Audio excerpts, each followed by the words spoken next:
guys, King of the North here, back with some more Demon Souls. Last episode, we took out the Flame Lurker in World 2-3. This episode, we will be heading into 2-4, take on the Dragon God. But before doing that, there's a couple things I want to go over, because this isn't going to be a very long episode. Not a whole lot of area to cover at all. Actually, it's just going to go right into the boss fight. Going to make sure I have the Strength Ring on, so I can equip all my armor for this fight. Something else to might want to bring is one of the Hands of God, because killing the boss with this at the end will grant a trophy. Moving forward, I'm going to try and get dexterity up to 16. We're close to a level up now. This boss will at least get us one, maybe two levels, and I have some souls to pop. But getting to dexterity of 16, we will be able to wield the lava bow using a boss soul, so that will be helpful in the area after this.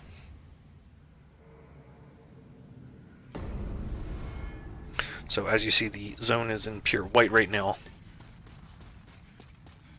We are going to do one of the events for this after the boss. Not a very hard boss by any means, especially when you have all this armor equipped. It's kind of a gimmick fight because you don't fight the boss in a traditional combat like we've been doing throughout the game.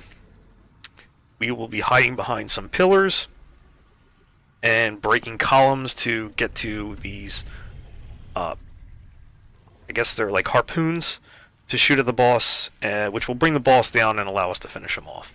So not a hard fight like I said, but you do have to watch the boss's eyes.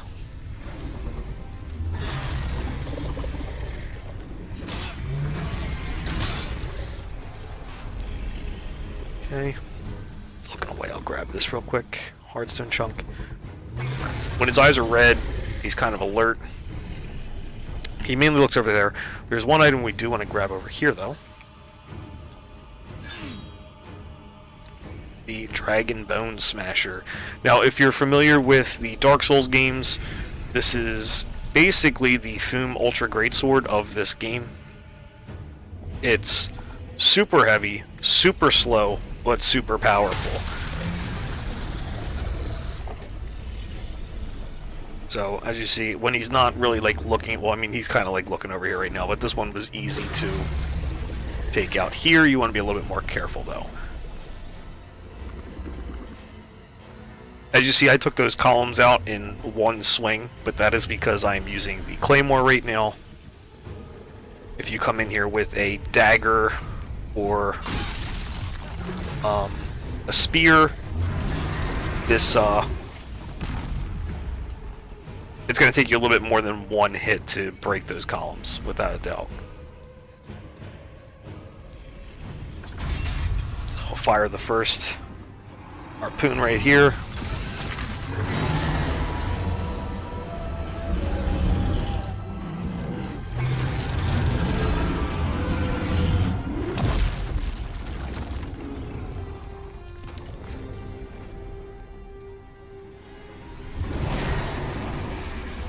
Okay, so we gotta run back across, but down here this time. You take the ledge there, it's a quicker way down, obviously, but don't forget that item. Alright, so we'll hide behind this pillar. This, I want to say this side is probably a little bit easier.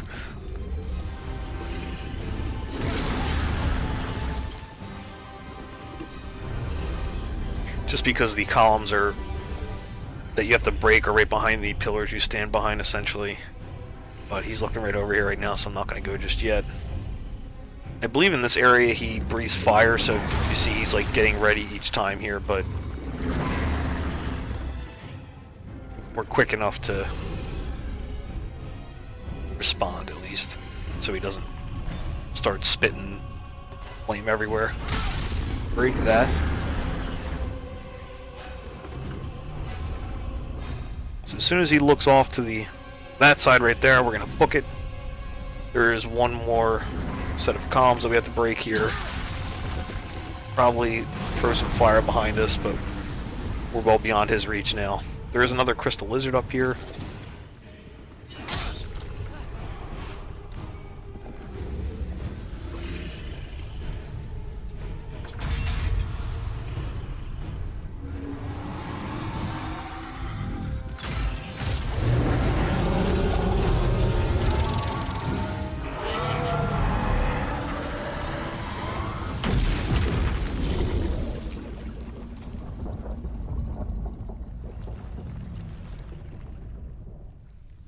Alright, so he's down.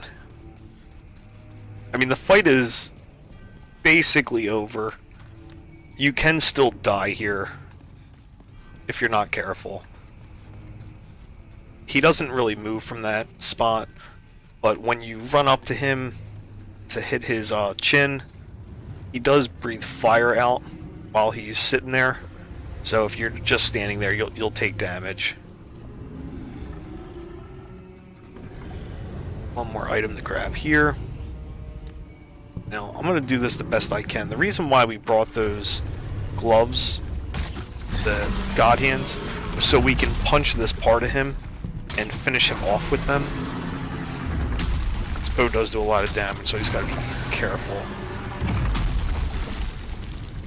I'll probably just try to use the gloves now. This is going to take a little bit of time because I don't have the proper stats for it. Like I said, if you just stand there when he exhales, it will do damage to you. That's 30.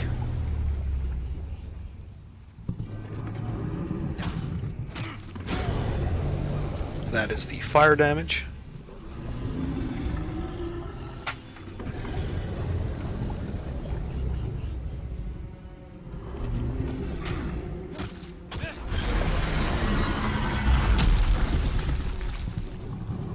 Wait till he exhales here.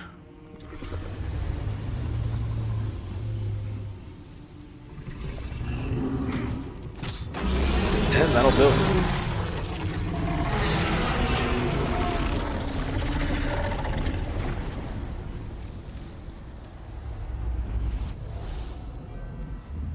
Body restored. Alright, and now we can actually travel to the different worlds rather than going back to the Nexus and then picking a world. So for now we are going to head back to the Nexus. We are going to drop this humanity. And I am going to take care of a white tendency event. It's pretty simple. Actually, there's not a whole lot involved with it at all, but I think I will do one of the black tendency events as well.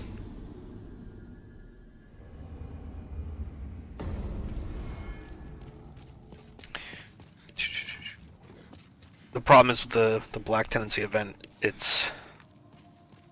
there's two different things to do, and completing one of them will cause the world to shift back to neutral temporarily. Well, I mean, until you change it. So, where is our Nexus Keeper to see if we can get some level ups here? Said we have to work towards dexterity because we do want to try to get that lava bell. 1, 2. Alright, so I'm 2 out. I can easily get that 4,000. May thy strength help the will be mended.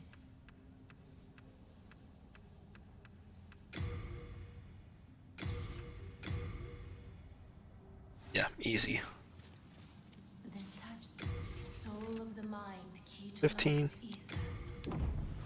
And I'll just need one more. I have more souls to pop, but I'll do that all off camera. So, for this white tendency event that we're about to do, we need the Dragon Bone Smasher that we just obtained. And I think you need White World Tendency in order to be able to get this. And you see it requires a base strength of 30 to be able to wield. Where am I at right now? So I'm at 28. I technically can't use this yet. So I'm going to leave it unequipped, but we do want to bring that with us. Travel to the Tunnel City. And from this Archstone, we'll be going to the right, where there's a bunch of drop-downs to find an NPC. All of the crystal lizards will have spawned again because we did just kill another boss.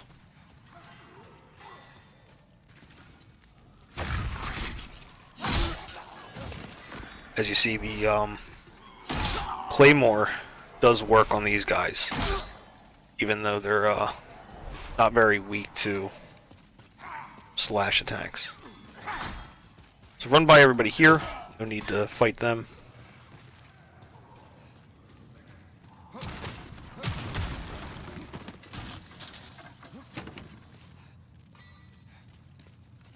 Drop down here.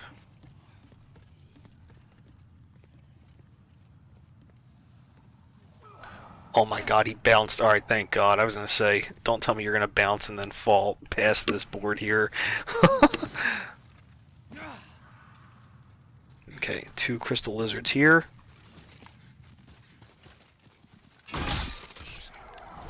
This guy's like, careful where you're swinging that thing.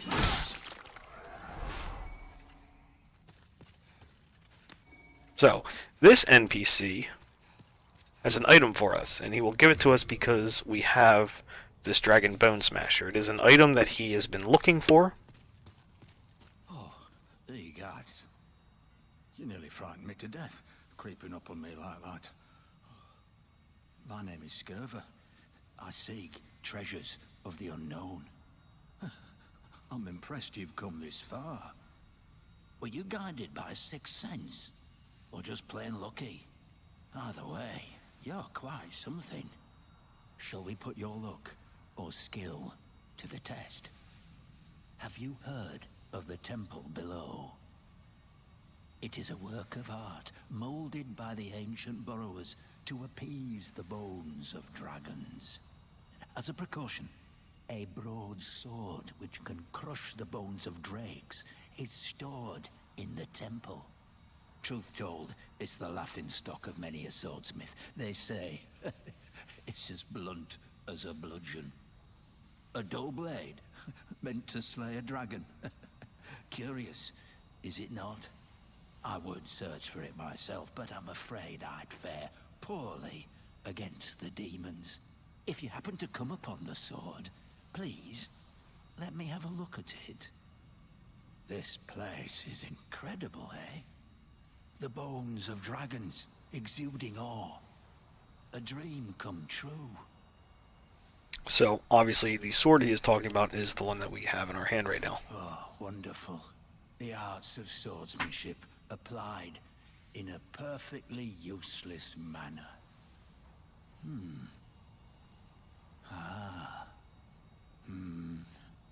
Look at that.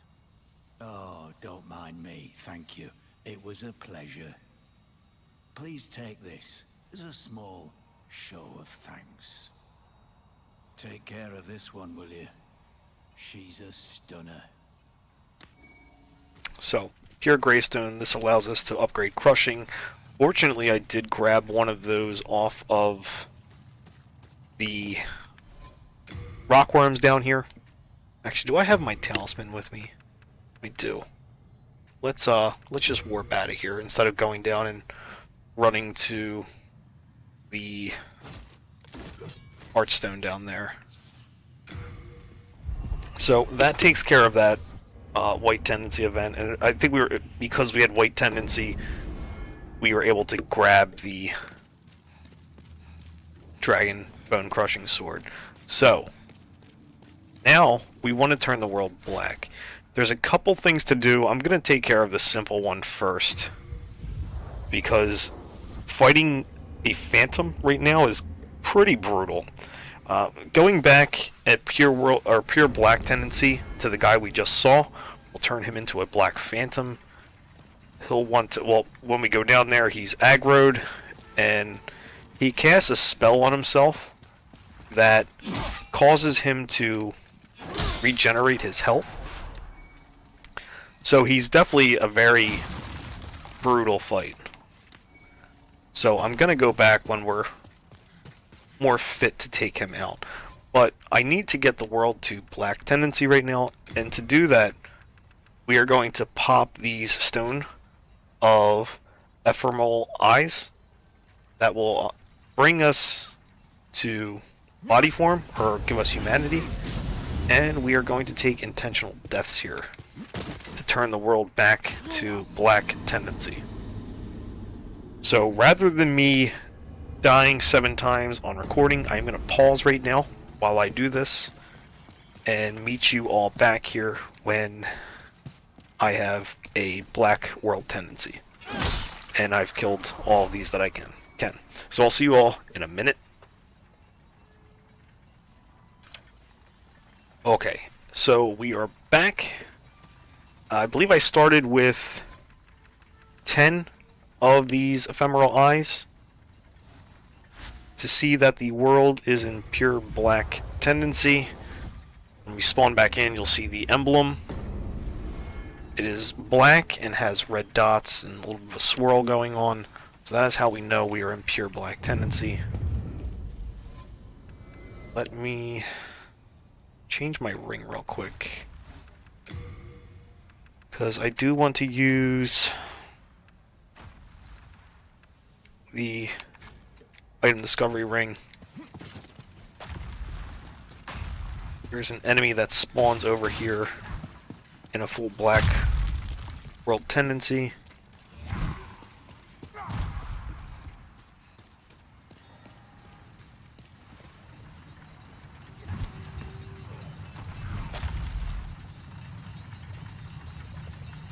Like I said, this is the only thing I'm going to be doing for this world event right now. There is a black phantom that we can take out, but that would I'd have to run to him, so I'd have to run through a good chunk of this zone to get to him, and then drop down the same area that we went through earlier, and fight him. And at this stage, I'm gonna have to try to get lucky and just push him off a cliff. So, gonna hold off on that for now. And he has a whole bunch of spells and stuff. So this thing here, not a difficult kill by any means. He just sits there for you to smash. And he gave us a colorless demon soul, which is what we wanted. Perfect. Alright, so from here, that's going to wrap it up for this event. And when we warp back out, the world will go back to neutral. So killing that gives us a +3.